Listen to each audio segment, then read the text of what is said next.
Bonsoir et bienvenue sur Crime pour les somnambules. Ce soir, nous vous emmenons dans l'Amérique des années 1970. Entre charme, manipulation et horreur, découvrez l'histoire interdite de Ted Bundy. Derrière le sourire éclatant d'un jeune homme ambitieux et séduisant, se cachait l'un des tueurs en série les plus redoutés de l'histoire criminelle. Une histoire glaçante, faite de disparitions inexpliquées, de fausses identités, et de crimes effroyables. Jusqu'à ce que la vérité éclate, révélant un monstre au visage d'ange. Mais le plus dérangeant? Et si sa noirceur résidait en chacun de nous? Installez-vous confortablement. Fermez les yeux.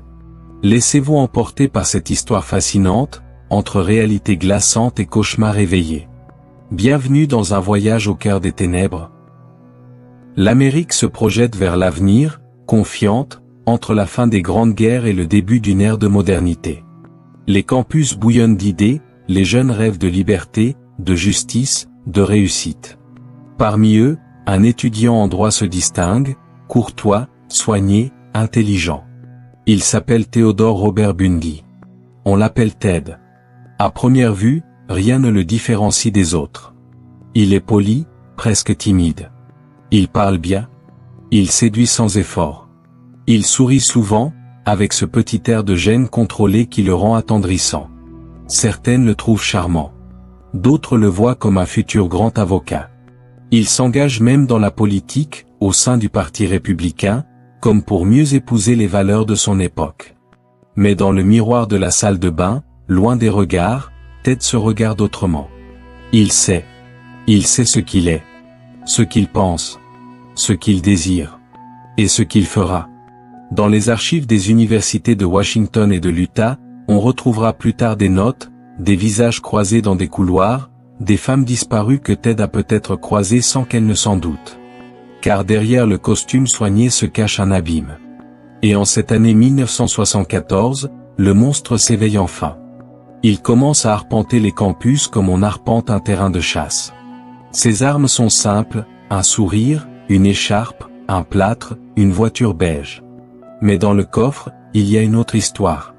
Une histoire que personne ne veut encore imaginer.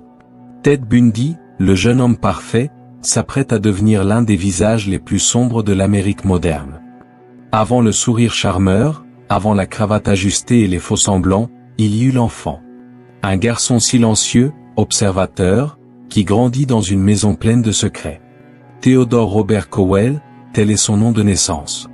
Il voit le jour en 1946, dans un foyer où l'apparence compte plus que la vérité. Sa mère, Eleanor, est jeune et célibataire, un scandale pour l'époque. Alors, pour sauver les apparences, elle le fait passer pour le fils de ses parents, et se fait passer, elle, pour sa sœur. Pendant des années, Ted vit dans ce mensonge sans le savoir. Il appelle sa mère sœur. Il appelle son grand-père, autoritaire et instable, papa. Un père adoptif violent, colérique, attaché à une image stricte de l'homme. Un foyer où l'amour est une obligation, jamais une évidence. Quand Ted apprend la vérité, adolescent, un fil se rompt. L'idée même de l'identité devient floue, glissante. Et dans cette brèche, quelque chose de plus sombre s'infiltre. Il devient habile à observer les autres, à copier leur comportement. Il rit quand il faut rire, feint la compassion, joue la sincérité avec brio. Mais à l'intérieur, c'est le vide. Très jeune, il développe une fascination étrange pour la violence. Il lit des récits de meurtres, de viols, de tortures, qu'il cache soigneusement. Il s'imprègne de la douleur des autres, non pour la fuir, mais pour la comprendre. Pour s'en nourrir. Il ne ressent rien. Mais il apprend à le faire croire. Mieux encore, il apprend à séduire. Et c'est peut-être là sa première arme. Car Ted Bundy ne tuera pas par pulsion aveugle. Il tuera par contrôle, par jeu, par pouvoir. Et déjà, dans ce jeune homme élégant, se dessine le masque du prédateur parfait. À l'aube de 1974, les disparitions se multiplient sur les campus de la côte ouest. Des jeunes femmes, toutes brunes, souvent aux cheveux longs et séparées par une raie au milieu, disparaissent sans laisser de traces. Pas de lutte. Pas de cri. Juste un silence, suivi d'un vide. La police piétine.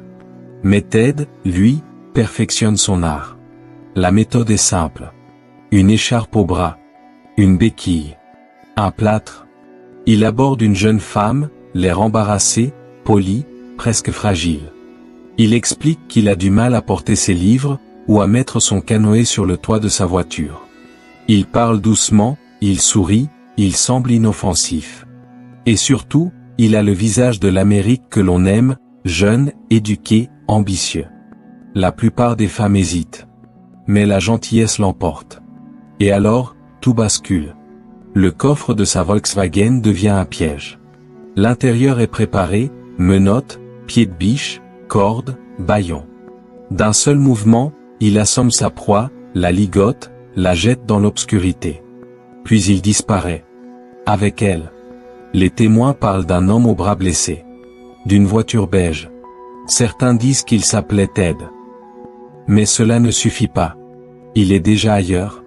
Chaque disparition est un chef-d'œuvre de manipulation.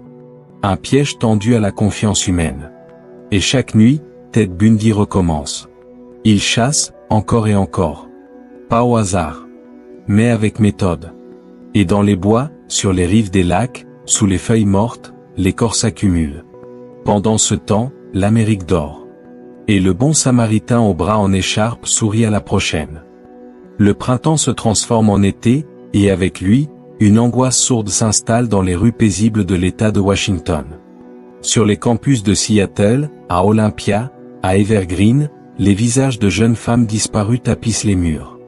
Des avis de recherche, des photos souriantes, des noms que l'on récite comme une litanie tragique. Chaque semaine, une nouvelle étudiante s'évanouit. Sans témoin. Sans indice. Seulement un vide soudain, une absence brutale, et une famille qui s'effondre. Les autorités peinent à faire le lien. Rien ne connecte clairement les scènes de disparition, sauf le profil des victimes, brunes, jeunes, belles, intelligentes. Toutes semblaient promises à une belle vie. Toutes ont croisé Ted. Mais personne ne le voit. Personne ne le soupçonne. Car Ted Bundy est un visage familier. Il serre des mains. Il suit ses cours à l'université de droit de l'Utah. Il rit aux blagues de ses camarades. Il fréquente des librairies, des cafés, il a une petite amie stable. Il parle de justice, d'égalité, d'avenir. Et pendant qu'il tient ce rôle à la perfection, il continue d'agir. Il conduit des centaines de kilomètres pour brouiller les pistes. Il change de méthode, change de visage, change de stratégie. Mais il ne s'arrête jamais. La presse commence à parler d'un tueur en série. Le terme est encore nouveau, encore flou. Mais l'Amérique comprend qu'un prédateur rôde. Il ne frappe pas dans la nuit, tapi dans l'ombre. Il frappe en plein jour, sur les plages, dans les parkings, devant des témoins. Et c'est peut-être ça, le plus effrayant. Le mal ne se cache plus. Il se fond dans la foule. Il sourit. Ted Bundy est partout, et nulle part. 14 juillet 1974. Le soleil brille sur le lac Sammamish, à l'est de Seattle. Des familles se baignent, des couples pique-niquent, des jeunes rient sous les pins. C'est une journée comme tant d'autres, dans cette Amérique qui croit encore à son innocence. Mais ce jour-là, 2 femmes vont disparaître, sans bruit, sans trace. Janice Ott, 23 ans, est vue pour la dernière fois en train de parler à un jeune homme brun. Il porte un plâtre au bras. Il s'appelle Ted. Il dit avoir besoin d'aide pour charger un canoë sur sa voiture. Elle hésite. Puis, gentiment, accepte. Quelques heures plus tard, Denise Naslin, 19 ans, s'éloigne à son tour. Même scénario. Même nom. Même sourire. Et, comme Janice, elle ne reviendra jamais.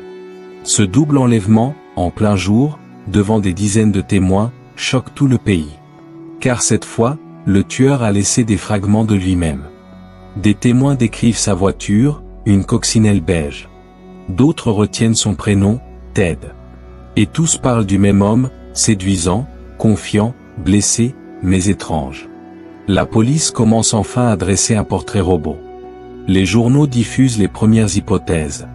Et dans l'ombre, Ted Bundy lit les articles et sourit. Il sait qu'il a été vu. Il sait qu'on commence à parler de lui. Mais il ne fuit pas. Il change de décor. Quelques jours plus tard, il quitte l'État de Washington. Direction, l'Utah. Une autre ville. Une autre université. Un nouveau terrain de chasse. Car Ted Bundy n'est pas pressé. Il est patient, méticuleux, et il aime le frisson de l'invisibilité. Et désormais, il le sait, l'Amérique le cherche. Mais elle ne sait pas encore ce qu'elle affronte. Parmi toutes celles que Ted Bundy a côtoyées, Elizabeth Klopfer est celle qui, longtemps, a vécu dans le doute. Ils se rencontrent en 1969 à Seattle. Elle est mère célibataire, timide, à la recherche d'amour. Lui est attentionné, charismatique, protecteur. Elle tombe amoureuse. Ils vivent ensemble. Partagent des dîners, des vacances, des projets. Mais Liz sent parfois un malaise. Des absences étranges. Des vêtements qu'elle ne reconnaît pas. Un comportement distant, glacial, puis doux à nouveau. Et surtout, des moments où il disparaît sans explication. En 1974, alors que des étudiantes commencent à disparaître autour de Seattle, elle lit les descriptions publiées par la police. Un homme nommé Ted, conduisant une coccinelle beige. Charmant, poli, blessé au bras. Elle hésite, tremble, puis finit par appeler la police. Elle donne son nom, celui de Ted Bundy. Mais à l'époque, personne ne croit qu'un homme aussi brillant et sans casier puisse être un tueur. Liz reste avec lui malgré tout. Par peur, par amour, par confusion. Des années plus tard, elle publiera un livre bouleversant, The Phantom Prince, dans lequel elle raconte leur vie commune, leurs nuits, leurs disputes, et la peur croissante d'avoir dormi avec un monstre. La fin de l'été étouffe sous le poids des disparitions non résolues. Dans les montagnes autour de Seattle, les forêts sont épaisses, silencieuses, profondes. Et c'est là, entre les racines noueuses et les mousses épaisses, que la vérité commence à émerger. En septembre 1974, des randonneurs font une découverte macabre près du col de Taylor Mountain. Des os à un crâne. Des cheveux bruns emmêlés dans la terre humide. Puis un autre crâne, quelques mètres plus loin. Et un autre. Les policiers fouillent méthodiquement. On exhume les restes de plusieurs jeunes femmes. Certaines disparues depuis des mois. Le site est isolé, presque invisible depuis la route. Mais quelqu'un connaissait bien les lieux. Quelqu'un venait ici, seul, la nuit. Quelqu'un revenait. Dans la fraîcheur humide des bois, des détails glaçants surgissent. Des marques de coups. Des blessures au crâne. Des os nettoyés, presque soigneusement. Les enquêteurs comprennent que ce n'est pas un tueur ordinaire. Ce n'est pas un accident, une pulsion incontrôlée. C'est une volonté, froide et précise. Un rituel. Et la peur, jusque-là diffuse, devient panique. Car si l'on retrouve les corps, on ne retrouve pas le coupable. Il n'a laissé aucune empreinte. Aucun objet personnel. Seulement un lieu, et la mort. Pendant ce temps, Ted Bundy a déjà traversé les montagnes. Il est à Salt Lake City. Un nouveau visage. Une nouvelle vie. Mais les forêts de Washington gardent ses secrets. Et l'écho de ses pas hante encore les pas. Automne 1974. Ted Bundy est désormais étudiant en droit à l'université de l'Utah. Il change de décor, change de proie, mais ne change pas d'habitude. À Salt Lake City, personne ne connaît son passé. Il recommence à zéro, souriant, aimable, toujours impeccable. Et déjà, il rôde à nouveau. Les premières disparitions suivent de peu son arrivée. Nancy Wilcox, Melissa Smith, Laura M., de jeunes femmes qui disparaissent sans laisser de traces, souvent en sortant d'un rendez-vous ou en rentrant chez elles le soir. Même profil. Même silence. Même disparition soudaine. Cette fois, la police de l'Utah s'inquiète plus vite. Les agents commencent à faire le lien avec les affaires de Washington. Les journalistes s'en mêlent. Un nom revient, Ted. Et une description, voiture beige, homme brun, bras en écharpe. Mais Ted est prudent. Il chasse dans plusieurs villes, parcourt des kilomètres, change régulièrement d'apparence. Il se fond dans le décor. Il devient invisible et omniprésent. En novembre, il tente d'enlever Carole Daronche en plein jour, dans un centre commercial. Il se fait passer pour un policier, l'accuse de vol, l'invite à le suivre. Mais Carol sent quelque chose. Elle résiste. Elle fuit. Elle survit. Et elle parle. Pour la première fois, le masque de Ted se fissure. Un portrait robot est diffusé. Le nom de Bundy remonte dans les dossiers. Un ancien professeur se souvient de lui. Une ex-petite amie appelle les autorités. Elle dit, il s'appelle Ted. Il correspond à la description. Mais c'est encore trop peu. Trop flou. Et Bundy continue. Son besoin de contrôle, sa soif de pouvoir, grandissent. Il ne tue pas pour l'argent, ni pour la vengeance. Il tue pour exister. Pour sentir qu'il domine. Et à mesure que la police se rapproche, Ted devient plus audacieux. Plus violent. Moins prudent. La traque a commencé. Mais la bête n'a pas encore montré toute l'étendue de sa rage. Ted Bundy est enfin arrêté. Ce n'est pas une grande opération de police. Pas une course-poursuite. Juste un banal contrôle routier. Un agent remarque une voiture qui traîne près d'un quartier résidentiel, tard dans la nuit. La Volkswagen Coccinelle beige. Encore elle. À l'intérieur, une cagoule, une corde, une barre de métal, une paire de menottes. Le coffre sent la peur. Bundy sourit, tente de s'expliquer. Mais cette fois, les coïncidences sont trop nombreuses. Il est arrêté. Inculpé pour tentative d'enlèvement. Et pour la première fois, la justice tient enfin celui dont les enquêteurs de 3 États parlent depuis des mois. Mais Ted n'est pas comme les autres. Il étudie son dossier. Il prépare sa défense. Il demande à se représenter lui-même.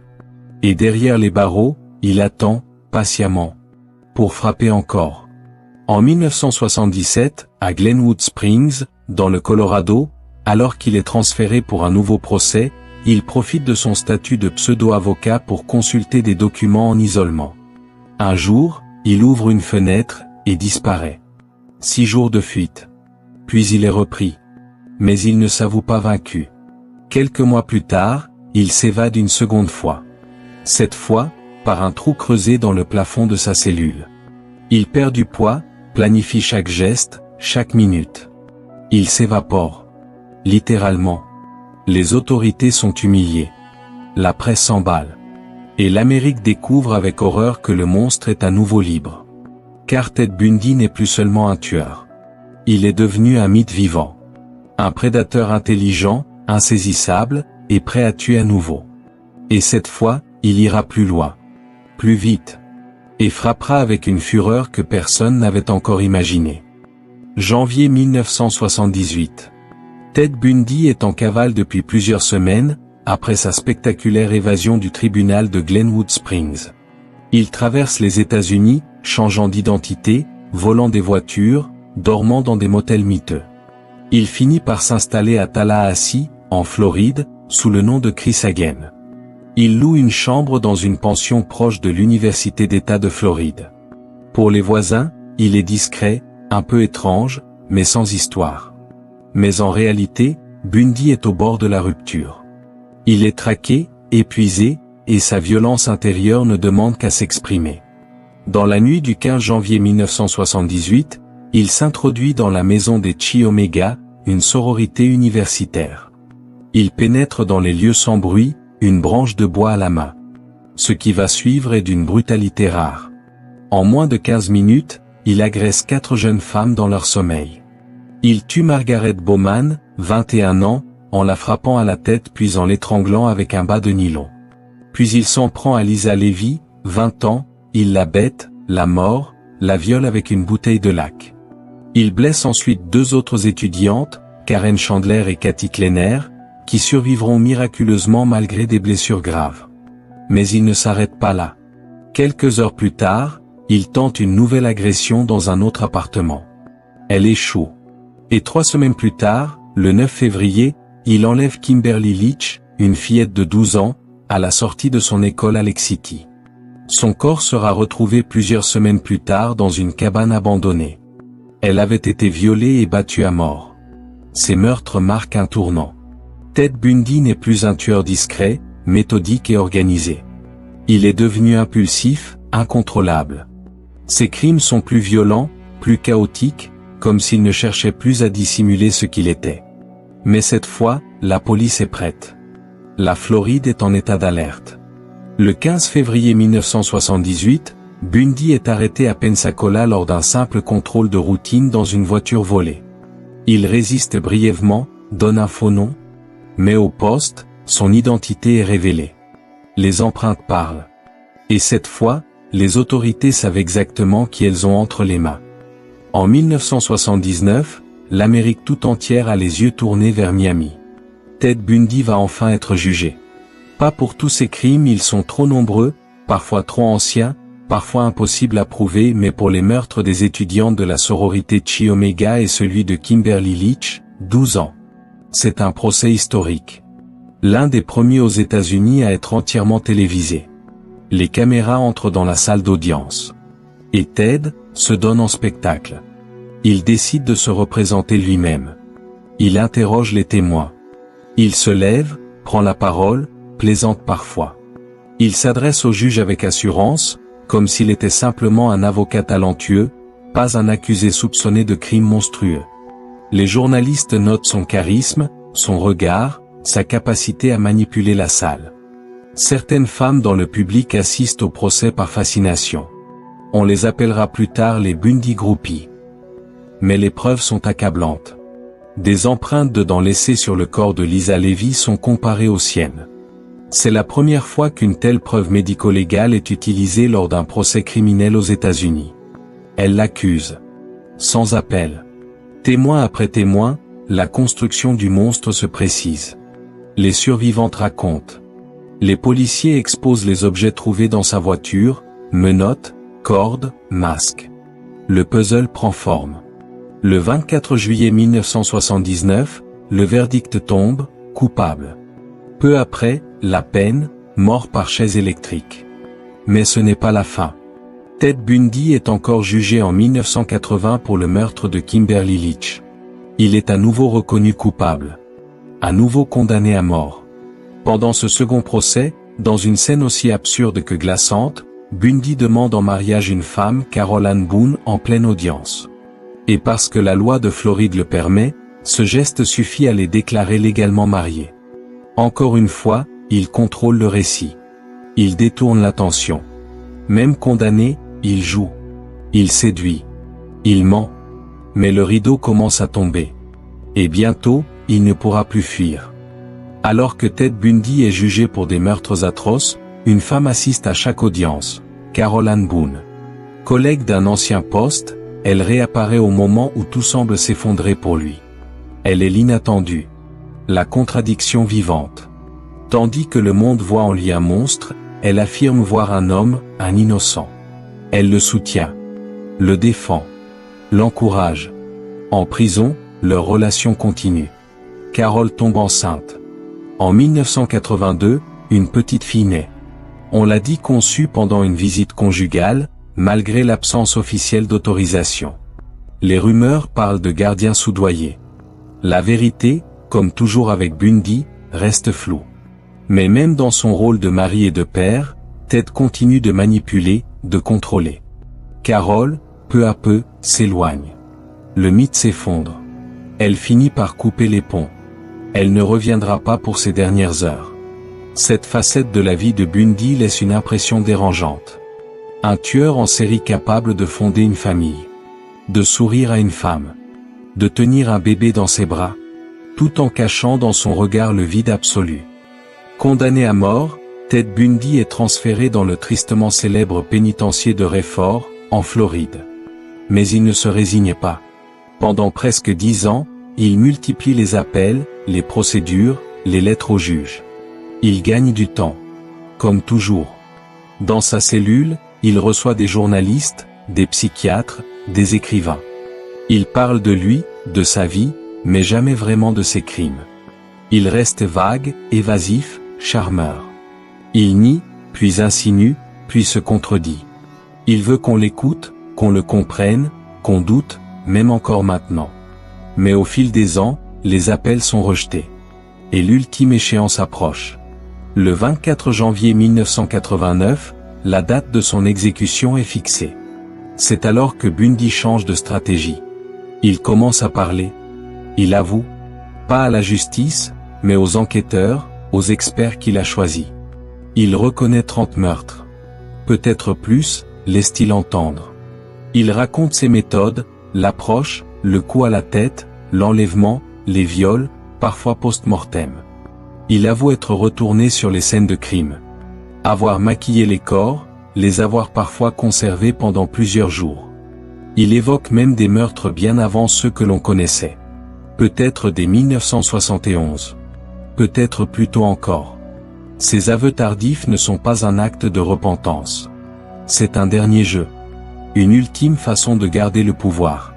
Car c'est lui qui décide quoi dire, quand, et à qui. Mais cette fois, personne ne le croit plus. Personne ne l'écoute vraiment. La peur qu'il a semée ne se dissipera pas avec ces mots. Le jour de son exécution approche, et l'Amérique tout entière semble attendre ce moment. Celui où le silence remplacera enfin le mensonge. 24 janvier 1989. À l'aube, une foule se rassemble devant la prison d'État de Floride, à Stark. Certains brandissent des pancartes. D'autres chantent, dansent, distribuent des t-shirts. Sur les visages, pas de larmes mais une étrange joie. Comme si l'Amérique, en se levant ce matin-là, se préparait à refermer un cauchemar. À l'intérieur, Ted Bundy passe ses dernières heures dans le couloir de la mort. Il refuse le dernier repas traditionnel, ne formule aucune demande particulière. Il ne montre ni peur, ni regret. Ses proches, rares, ne viennent pas. Carol Ann Boone, qui fut un temps sa compagne, l'a quitté depuis des années. Le monde entier l'a abandonné. Il ne lui reste que lui-même. À 7h06 du matin, il entre dans la salle d'exécution. Il s'allonge sur la chaise électrique. On lui attache les bras, les jambes, le crâne. Un drap blanc recouvre son torse. Un témoin lui demande s'il a une dernière déclaration. Il murmure, « Donnez mon amour à ma famille et à mes amis. » Puis, silence. À 7h16, le courant est envoyé. Pendant quelques secondes, son corps se contracte. Une odeur de chair brûlée emplit la pièce. Ted Bundy est mort. Mais son histoire, elle, ne s'arrête pas là. Ses crimes ont marqué l'Amérique à jamais. Il a inspiré des livres, des films, des séries. Il a laissé derrière lui une question glaçante. Combien d'autres comme lui passent encore inaperçus? Charmant. Irréprochable. Insoupçonnable. Car le véritable masque de Ted Bundy, c'était celui de la normalité. Et c'est peut-être cela, le plus effrayant de tout. Ted Bundy est mort. Mais son histoire, elle, ne s'est jamais éteinte. Dans les années qui ont suivi son exécution, son nom est devenu une énigme, un mythe moderne, une mise en garde. Il a cessé d'être simplement un homme pour incarner quelque chose de plus vaste, de plus glaçant. Le prédateur parfait, celui que personne ne soupçonne. Ses photos continuent d'illustrer les livres sur les tueurs en série. Ses interviews sont encore analysées. Ses aveux, partiels, incomplets, nourrissent des dizaines de théories. Car Ted Bundy n'a jamais tout dit. Il a emporté avec lui les noms de femmes dont les corps n'ont jamais été retrouvés. Il a semé des indices, des fragments, des silences. Et à la fin, il a laissé une question suspendue. Et si le véritable nombre de ses victimes dépassait l'entendement?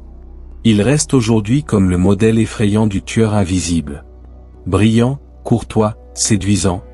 Et c'est là sa plus grande horreur. Il ne ressemblait à rien de monstrueux. Il vivait parmi nous. Étudiait dans nos universités. Serrait des mains. Riait dans les couloirs. Alors, peut-être que ce n'est pas tant Ted Bundy que nous craignons encore. Mais l'idée qu'un autre pourrait exister. Qu'il pourrait déjà être là. Et qu'on ne le verrait pas venir. Car les monstres ne portent pas toujours de masque. Parfois, ils sourient.